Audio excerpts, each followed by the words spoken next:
24 live news पाहण्यासाठी like व subscribe करून बेल आयकॉन दाबा। CM24 लाईव्ह न्यूज मध्ये आपलं स्वागत आहे। पाहूया आजच्या काही ठळक घडामोडी। नमस्कार, आपण पाहतात सामान्य जनतेचा आवाज नांदेड CM न्यूज। आज आपण नांदेड परिसरामध्ये आहोत आणि या ठिकाणी आज सकल मातंग समाजाच्या वतीने या ठिकाणी बैठक आयोजित केली होती।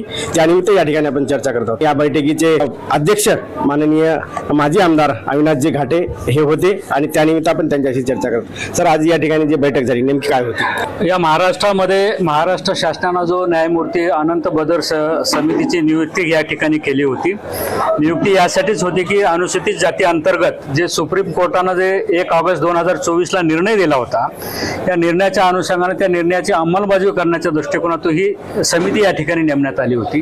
परंतु या समितीच्या मागच्या कार्यकालामध्ये शासनाला अहवाल त्या ठिकाणी देणं अपेक्षित होतं आणि त्या अहवालामधून लवकरात लवकर हा निर्णय या महाराष्ट्रामध्ये लागू होईल अशा प्रकारची भावना समाजाची होती।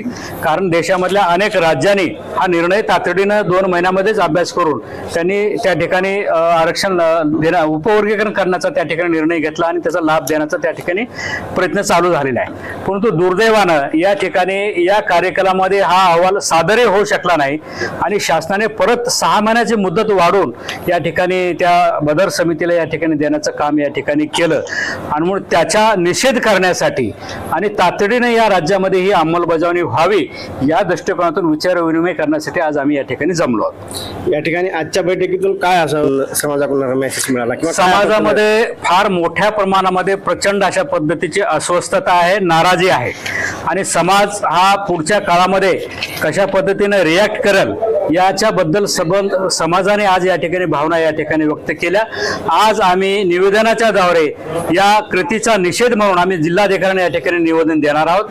आमचे समाज मंडळ या ठिकाणी पालकमंत्र्यांनाही आज या ठिकाणी निवेदन देण्याचं काम या ठिकाणी करणार आहेत आणि म्हणून समाजामध्ये याविषयीची फार प्रचंड अशा पद्धतीची नाराजी आहे। या ठिकाणी बऱ्याच आपल्या समाजाचं म्हणणं आहे पक्षामध्ये राहून आरक्षण मिळू शकत नाही, तर त्यामध्ये आपल्याला रस्त्यावर यावं लागेल। त्याकरता देखील या ठिकाणी आपण त्यांच्याशी चर्चा करत काय सांगणार याविषयी काय आपलं म्हणणं? सकल मातंग समाज महाराष्ट्राच्या वतीनं आरटी आणि वर्गीकरणाचा आम्ही लढा उभा केला, त्याला आरटी मिळाली, स्वार्थ यश मिळालं।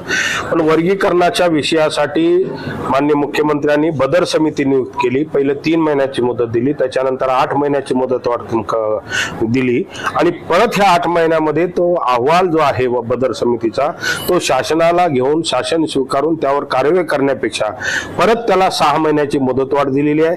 महाराष्ट्रातल्या समाजामध्ये प्रचंड असं नाराजगी आहे, समाज याचा निषेध करत आहे। त्यामुळे सरकारला ही गोष्टीची जाणीव करून द्यावी की लवकरात लवकर ते काढलेला शासन निर्णय रद्द करावा आणि बदर समितीकडून अहवाल घेऊन शासनाने वर्गीकरण जाहीर करावं। आज काही आता जे तुम्ही म्हणलात की सरकारी पक्षात राहून तुम्हाला आंदोलन करता येते का, तर आम्ही सरकारी पक्षाचे भागीदार आहोत। सरकारी पक्षातले आमदार असतील, माजी मंत्री असतील, खासदार असतील आणि सर्वच प्रमुख पदाधिकारी या आंदोलनामध्ये आम्ही समाज म्हणून समाजाचं आंदोलन करत आहोत, समाजासोबत आहोत।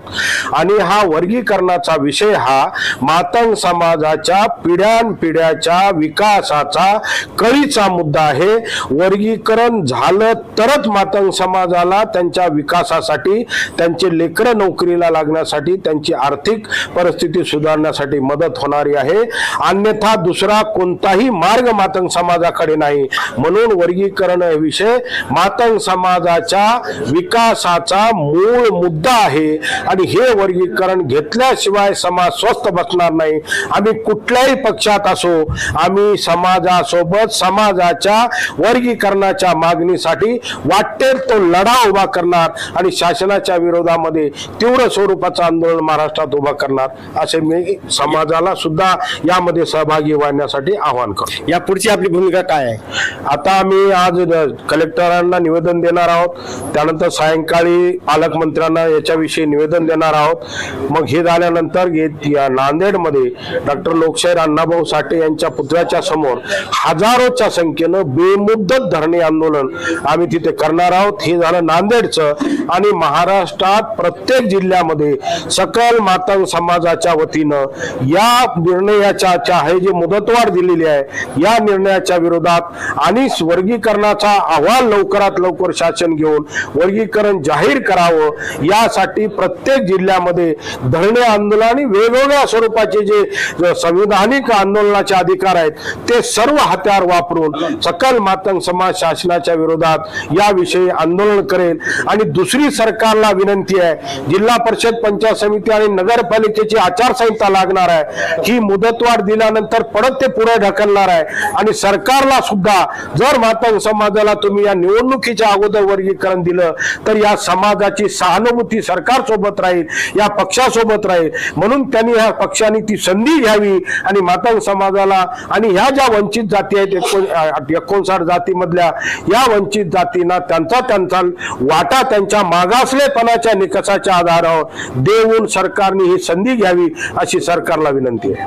खरोखर या ठिकाणी जे समाजाचे प्रश्न असतील ते या ठिकाणी आज मांडण्यात आले. बरेचसे समाजातले जे कार्यकर्ते होते ते या ठिकाणी आले होते आणि पुढे वर्गीकरणासाठी नेमकं काय करायचं हे देखील प्रश्न या ठिकाणी मांडण्यात आले व पुढे काय करायचं हे देखील लक्षात आलं. त्यानंतर या ठिकाणी प्रश्न होता माननीय मारुती वाडेकर सरांचा की हे सत्तेमध्ये राहून हे प्रश्न सॉल्व्ह करतील काय, पण ते देखील त्यांनी अतिशय चांगल्या प्रकारे या ठिकाणी सर्वांना सांगण्यात आलं आहे की हे सत्ता वेगळी आणि या ठिकाणी समाज म्हणजे मी फक्त समाजाचा आहे आणि या ठिकाणी नक्कीच त्यांनी समाजाचं कार्य करतील. आणि काही दिवसामध्ये या ठिकाणी जे पुढे जे आंदोलन चालू आहे, पुढे जे होणारी प्रक्रिया आहे याला पाहून नक्कीच सरकार या ठिकाणी माथा टेकेल आणि या ठिकाणी आपल्याला आरक्षण देईल वाटते. या ठिकाणी सीएम न्यूज साठी संजय कुमारजी गायकवाड. धन्यवाद.